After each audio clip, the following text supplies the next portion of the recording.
E a gente vai tratar agora sobre o PL das fake news. O cenário é o cenário da Polícia Federal, mas tratando então de Congresso Nacional. Olha, ontem foi um dia de muita movimentação em torno do PL das fake news, com aquela expectativa inicial de que o texto fosse votado no plenário ainda ontem. Só que aí o relator Orlando Silva, sentindo, na verdade, de que era necessário conversar mais para que o texto tivesse a possibilidade de ser aprovado, ele, em plenário, pediu ao presidente da Câmara, Arthur Lira, que fosse dado mais um tempo para que ele acatasse novas sugestões de outros partidos, então que o texto fosse retirado da pauta, o que acabou acontecendo. Nós temos uma fala do Orlando Silva fazendo essa solicitação ao presidente da Câmara. Eu vou pedir para a Paty rodar para a gente acompanhar. Eu fiz agora há pouco uma reunião com a bancada do Podemos.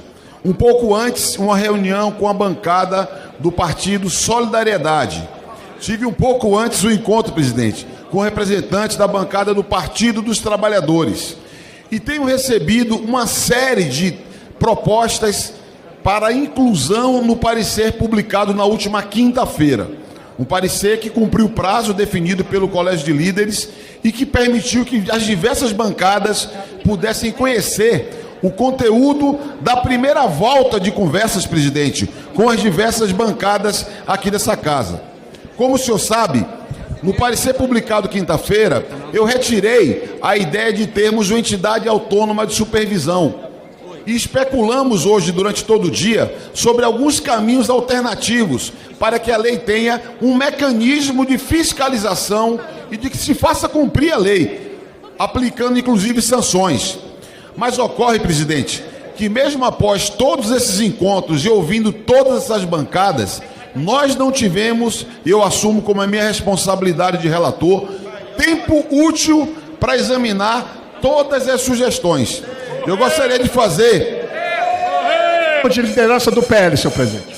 Eu gostaria de fazer, presidente, um apelo a Vossa Excelência, se Vossa Excelência, consultando os líderes ou usando a prerrogativa de presidente, se pudesse retirar da pauta de hoje para que pudéssemos consolidar a incorporação de todas as sugestões que foram feitas, de modo a que possamos ter uma posição que unifique o plenário da Câmara dos Deputados, no movimento de combater desinformação, garantir liberdade de expressão, responsabilidade para as plataformas e transparência na internet. Esse é um tema, presidente, que não é do governo nem é da oposição, é um tema do Brasil. E aqui não pretendo, presidente, me permita, fazer gincana, mas produzir o melhor texto possível.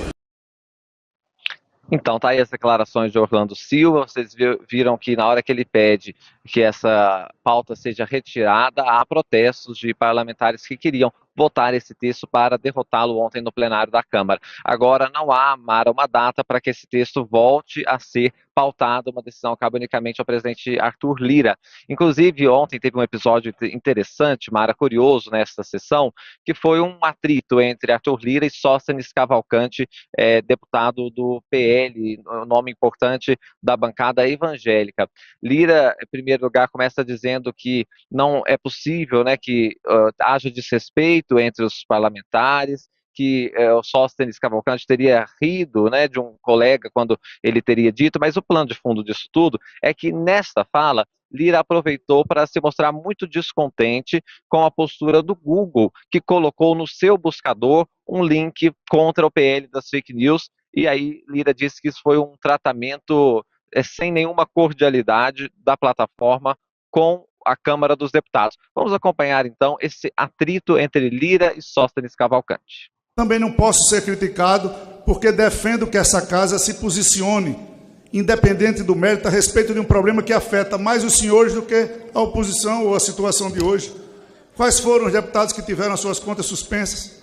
O deputado Ottoni ainda está com a conta suspensa, por falta de legislação.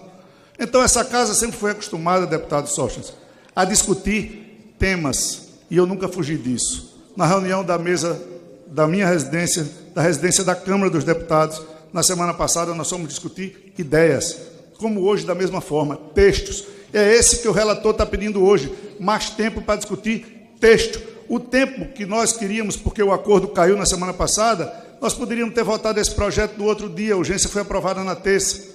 Nós demos os 8 dias para que as Big Techs fizessem o horror que fizeram com a Câmara Federal. E eu não vi aqui ninguém defender a Câmara Federal. Num país com o mínimo de seriedade, Google, Instagram, Facebook, TikTok, todos os meios, Rede Globo, quem quiser, todos os meios tinham que ser responsabilizados. Você vai ver em todos, como é que você tem aqui, num site de pesquisa, um tratamento desonroso com essa casa, que está vendendo e votando coisas contra a população brasileira. Então, eu não tenho juízo de mérito, eu não estou defendendo o texto A ou o texto B. Nós estamos defendendo que se construa textos. A partir do momento que a gente chegou numa discussão que não se constrói texto, Luiz, eu concordo com o absurdo, cada um pode dizer, a gente só tem que respeitar a fala do outro nesse plenário. Enquanto não respeitar a fala do outro nesse plenário, nós não vamos ter paz.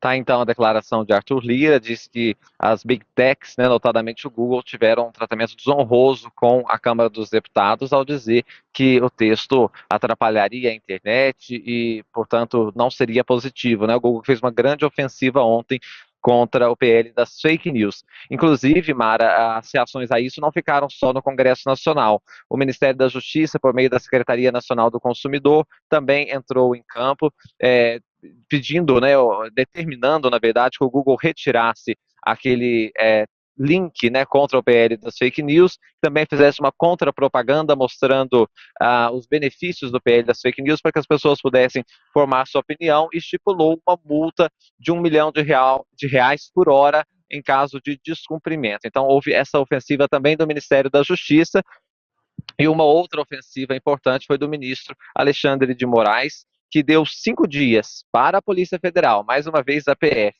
nesse caso para ouvir dirigentes ou pessoas que tenham cargos semelhantes de grandes empresas, né, de tecnologia, no caso especificamente Google, Meta, que é controladora de Facebook, Instagram, Spotify e Brasil Paralelo.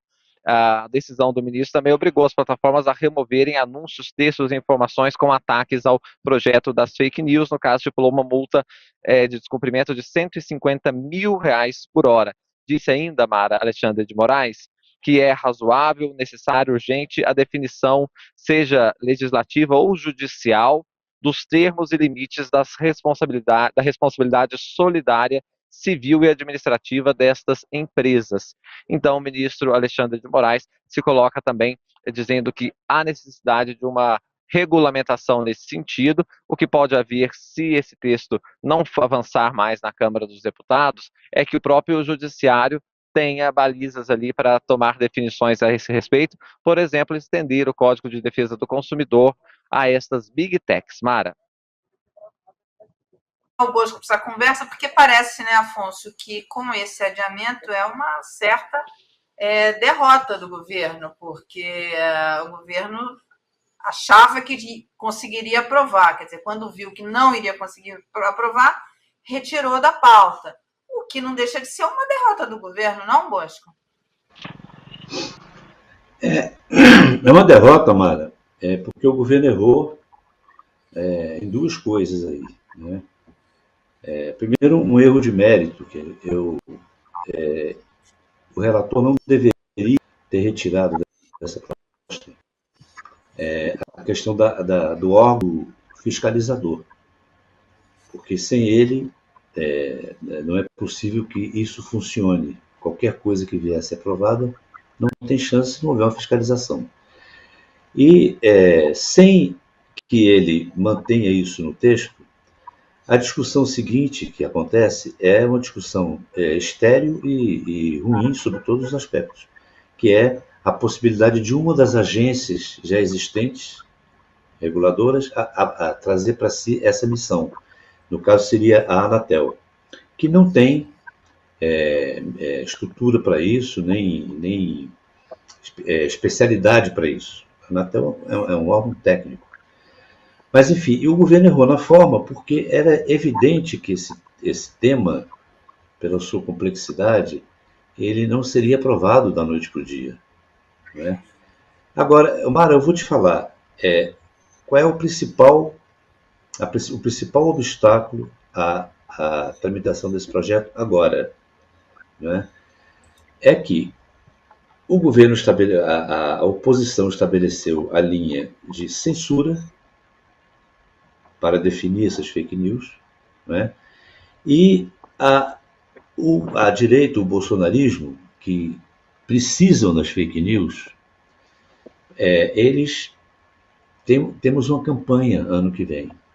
E o que está acontecendo? Eu vi isso com vários deputados. Alguns, inclusive, me mostraram os seus celulares. Né? Essa tese da censura, ela pegou no interior do país, pegou nos municípios bolsonaristas, pegou onde o voto evangélico é forte, e deputados que nem mesmo são necessariamente alinhados ideologicamente à direita, começaram a sofrer pressões nas bases. Como é que você vai votar uma censura? Como é que você vai fazer um negócio desse?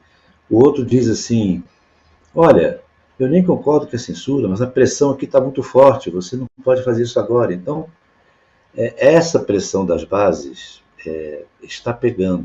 E se isso for como eu penso que é, uma coisa que sensibiliza os parlamentares, que infunde medo, porque trata-se de uma eleição que está chegando aí, esse projeto não anda tão cedo. Ele vai ser rediscutido lá na frente. Né? É evidente que eu não estou tratando aqui do mérito da censura.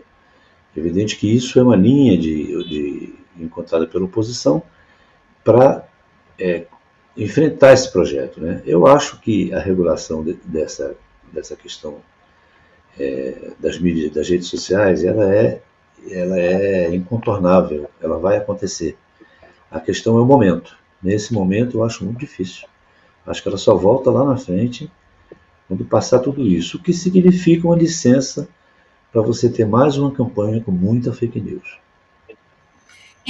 Mas o Bosco, você não acha que tem um caminho aí para a entrada do STF, enfim, isso acabar parando ali no colo do STF? Eu tenho uma fonte que fala assim, tudo que o país não está conseguindo resolver, que o Congresso não consegue resolver, aí chama o Batman, e o Batman é o STF, né? Que, na verdade, está cada vez mais configurando na capa do Alexandre de Moraes, né? Eu acho sim, Mara, que pode acabar judicializado e você ter uma decisão do STF aí, o que não será bom, porque o ideal é que haja esse debate, mas você veja, fica mais uma vez muito claro que quando ele não consegue um assunto, alguém vem, porque alguém vai ter que ir para o STF, judicializa isso e o STF então entra.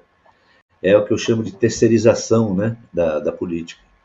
Que o Congresso é o principal responsável por isso, ou porque quando se omite, ou quando não consegue dar conta por razões que não são aceitáveis. Por exemplo, uma questão eleitoral, adiar uma coisa que é importante para o país, não é uma coisa aceitável. Mas vem acontecendo há muito tempo.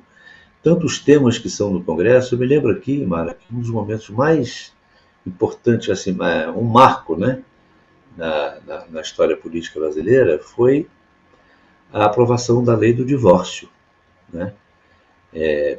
Hoje parece uma brincadeira você falar isso, né? Mas na época o divórcio era uma coisa assim, diabolizada, demonizada. Né? E ele foi adiante, né, graças à persistência, à tenacidade do então senador Nelson Carneiro, e um dia foi aprovado. Né? E você veja, quantos temas hoje estão na categoria do tema divórcio, ou seja, temas de interesse da sociedade, como aborto, né, como essa questão de gênero, como racismo. Nada disso está sendo debatido no Congresso, está tudo entregue ao Judiciário. E isso não é casual, o Congresso se omite disso, porque são temas que afetam eleitoralmente todos eles. Então, para não correr o risco eleitoral, não toca no assunto. O assunto fica na base do debate. Quem cuida disso é o Judiciário. Então, é uma distorção que continua. A fake news é uma questão que o Congresso tem que decidir. E essa coisa está indo para o colo do Judiciário. Depois fica essa coisa. O Judiciário é ativista, o STF é ativista. Paciência, né? O STF, como diz o nosso ex-presidente da Corte, o Aires Brito, ele é uma porta que só abre por dentro. Alguém tem que bater nessa porta para ela abrir. Né? Ou seja, o STF só age provocado. E alguém provoca. Se o Congresso se omite, alguém vai lá, um cidadão comum, e bate na porta e pede. Né? Então, é uma porta que só abre por dentro. Mas é sujeito a cair lá essa questão das fake news também.